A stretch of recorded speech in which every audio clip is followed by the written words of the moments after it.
Hello everybody. I'm assuming you can hear me. I've just had a few technical issues. Things are never simple. Um, First of all, I'd just like to thank, before we start, I'd just like to thank Paul for inviting me to take part um, at this event.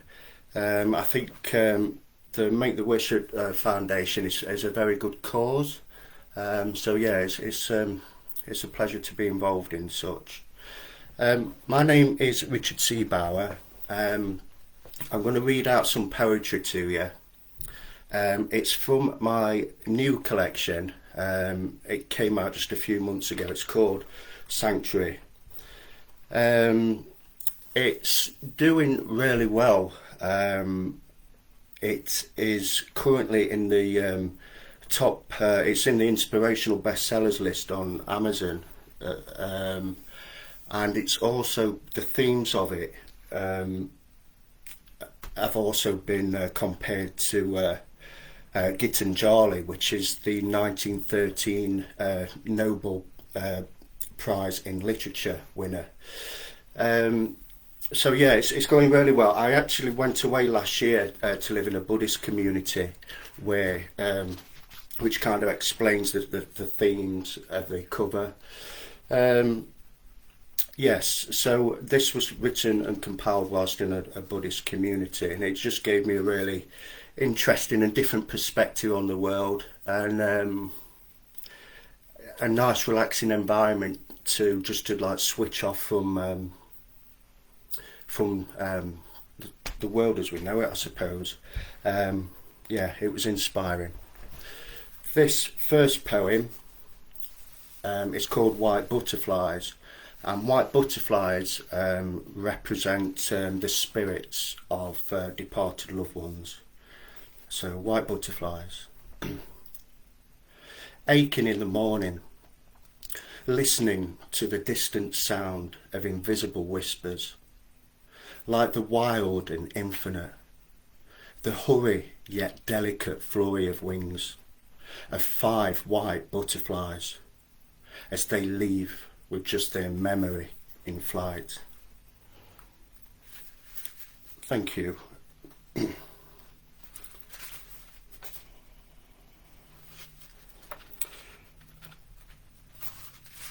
Okay, this next one, it's about moving forward in life with a positive mindset. It's called New Territory. Bounding over a wall into neighbouring fields, ploughing a furrow into new territories where the soil seems more fertile. And as one began to sow the seeds in another land, the downpour of heaven once again began, and the rain washes away the grain back onto familiar terrain, as one fills with remorse, with the rise and fall of an internal rhythm, and is thrown off balance by the ebb and flow of an illicit action that precipitates the drama and quickly turns to obsession. But, like the closing pages of a book, one finds within a revelation, the surprise emergence of a new connection, an innate ability that's prolific and consistent, and with empathy and sentimentality, with an understanding mentality of those looking to escape, of those unwilling to return and live their mistakes. One lives on, hand in hand, with a vivid creation, a heart-beating inspiration, filled with love and anger that's righteous, a presence that hovers, ready to explode throughout these pages, as the pen begins to write of a life, one with purpose and a new narrative, one with insight and one with focus. Thank you.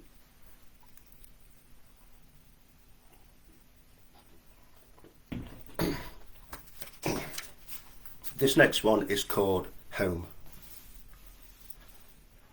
Beyond the fauna, in the wake of meandering paths, way back is home. Through a landscape of fields and of dry stone walls, I recall the emotional and physical pull of a distant town.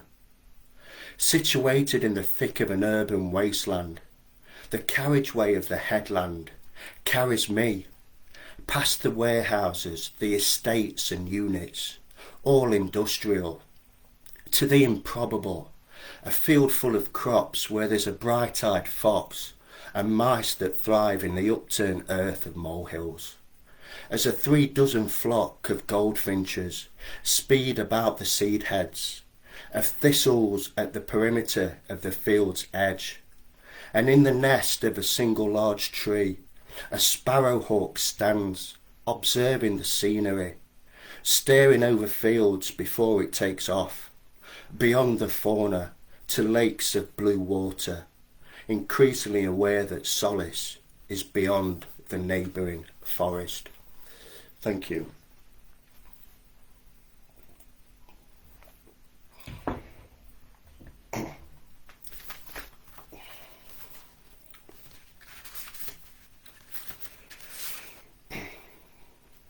The next one I'm going to read out is called Isolation. I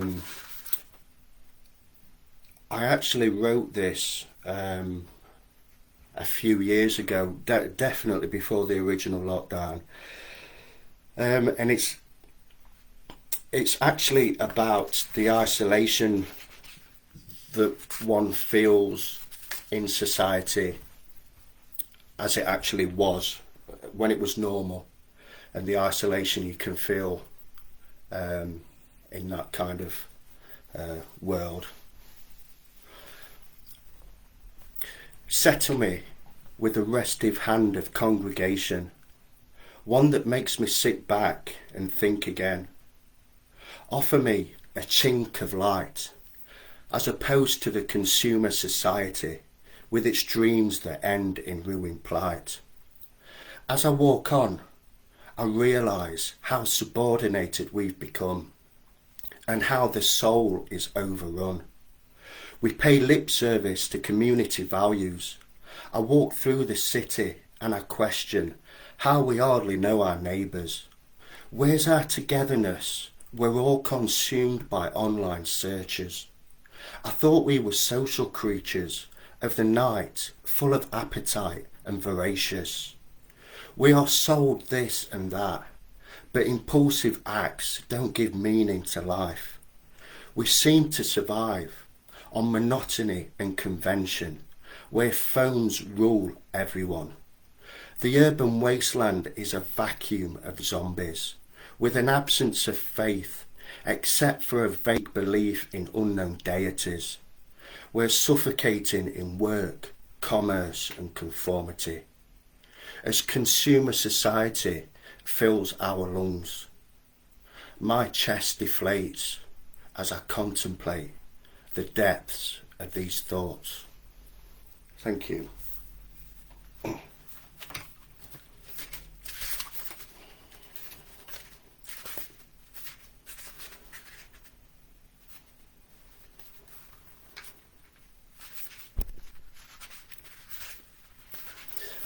Okay, this I've obviously chosen this next one because it's very apt at this time of year. It's called Spring is Coming. Isn't it good to know spring is coming? Immersed within pleasant nights and knowing life will come alive.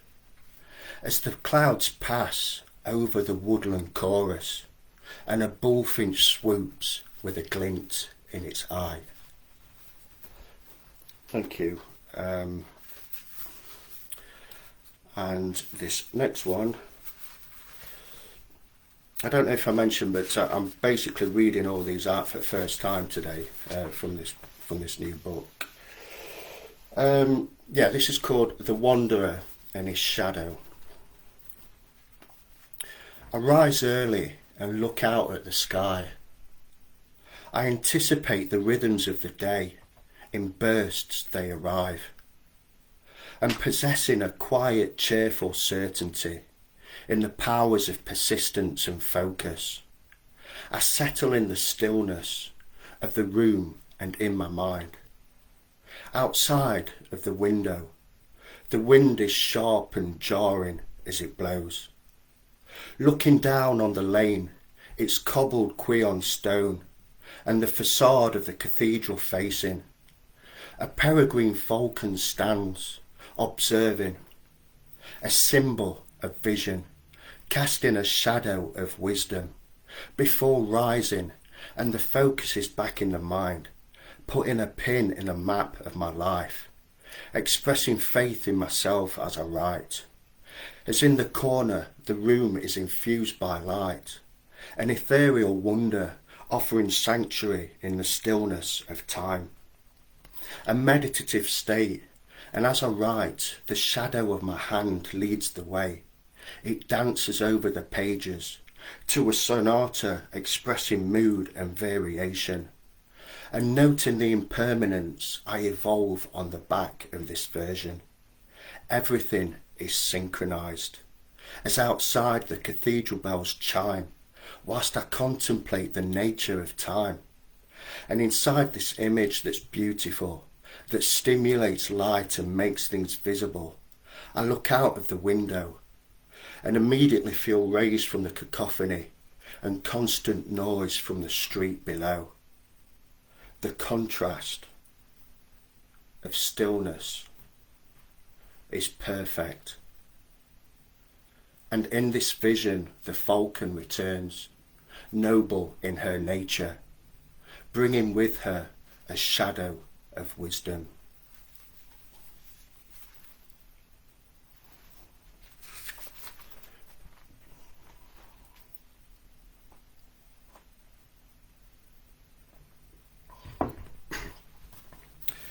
This next one's called A Walk Through Autumn.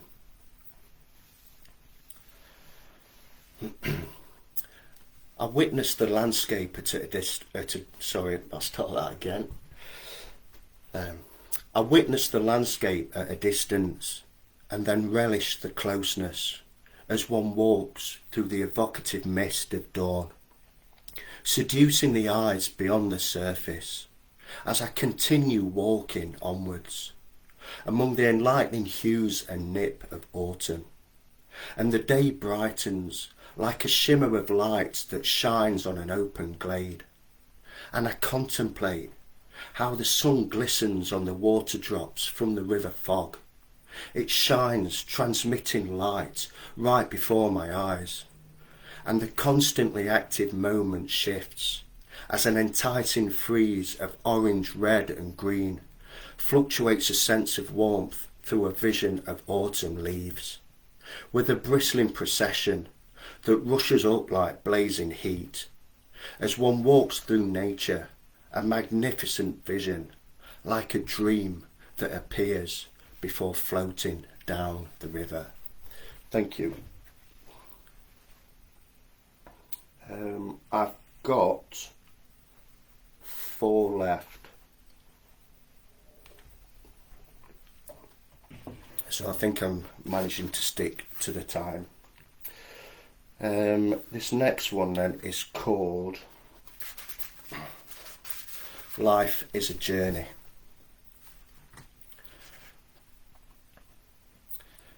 Days of rain are followed by heat and insomnia, and nights that go on forever, as a yellow crescent moon tilts and croons slightly out of focus. Outside of a confined room, pressed hard against the window, is darkness, with a stifling hush and a feeling of sadness. I feel the darkness, I feel it very much. But life is a journey, like catching a train, as sunlight falls on the window, with a mesh of golden light, obscuring passing fields, and against the glare I close my eyes. I feel the warmth, but there's a chill behind the sun that speaks of frost yet to come. I look out onto the fields, seemingly bare and full of toil, but then I see the field. It's covered in shining threads of cobwebs across every inch of soil, lit by the sinking sun The shimmering silks run as I inside rise upwards. This view of life could have passed me by had I not opened my eyes and witnessed. And it strikes me that the bareness and the meaningless view of the world is an illusion.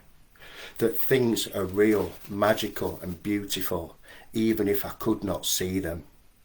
And the sun on the window warms, like the shining field's memory, and thins the armour of misery I'd worn earlier that morning, when I could feel the darkness pressing hard against the window, as the carriage of the train heads towards the sun, and one by one, passing the shimmering fields, the rhythm of life builds, transcending as it does into a tub-thumping journey.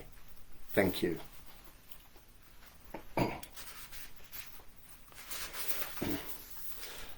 This is called As I Grow Old. As I grow old, I realise life is made of holes. Absences, losses, things that were there in the past and are here no longer. I can put out my hand and I can feel the emptiness. I can feel the tense shining space where there's nothing but memories. But also I realise too that it's between these gaps that I grow. Thank you, and this is my penultimate one. It's called The Caged Bird Sings.